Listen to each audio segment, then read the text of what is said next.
Muhammad Hasanada from mathemath.com.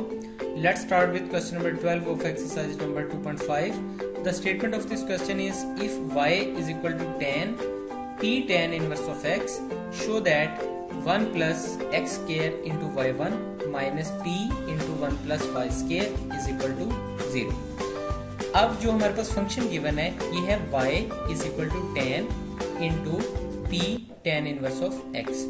अब ये जो tan है, इस tan को हम इक्वल साइन के दूसरी साइड पर ले जाते हैं. यहाँ tan है, ये इक्वल साइन की साइड पर आके हो जाएगा tan इनवर्स. सो ये tan inverse of y is equal to p tan inverse of x. यानी यहाँ पे हमने इस स्टेप में सिंपल इस tan को उठाया है और ये इक्वल साइन के दूसरी साइड पर ले गए. अब हम इसे डिफरेंशिएट करते हैं विद रिस्पेक्ट टू x.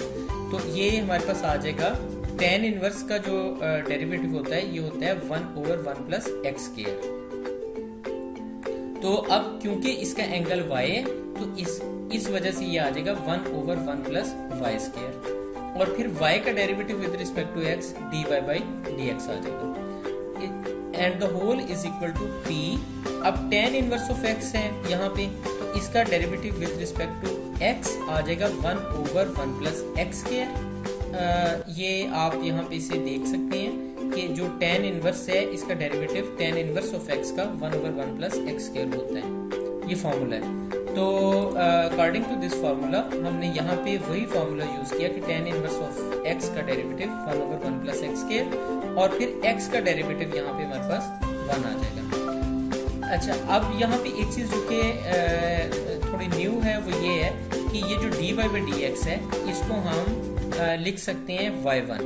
तो यहाँ पे dy by dx की जगह पे हम y1 पुट कर देते हैं. तो ये आ जाएगा y1 ओवर, यानी ये y1 आ गया, y1 1 से मल्टीप्लाई होगा तो y1 over 1 plus y square is equal to p over 1 plus x square.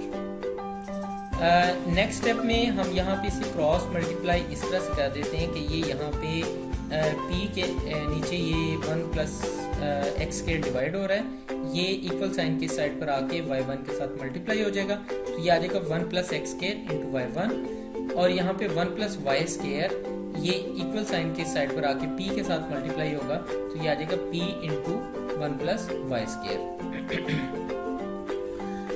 Next step में ये जो यहाँ पे अगर आप देखें तो ये सारे का सारा यहाँ पे प्लस में है, ये इक्वल साइन की साइड पर आके माइनस में हो जाएगा. तो ये हमारे पास आ जाएगा 1 plus x square into y1 minus p into 1 plus y square is equal to 0. और यही हमें फाइनली प्रूव करना था. ये देखें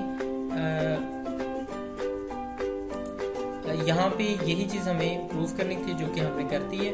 इसके साथ ही क्वेश्चन नंबर 12 कंप्लीट हो गया है. अगर आपको इसमें कोई कंफ्यूजन है तो आप हमसे कांटेक्ट करें. हमारा यूट्यूब का चैनल अवेलेबल है, आप उसे सब्सक्राइब करें ताकि हमारी लेटेस्ट वीडियोस और अपडेट्स आपको मिलती रहें.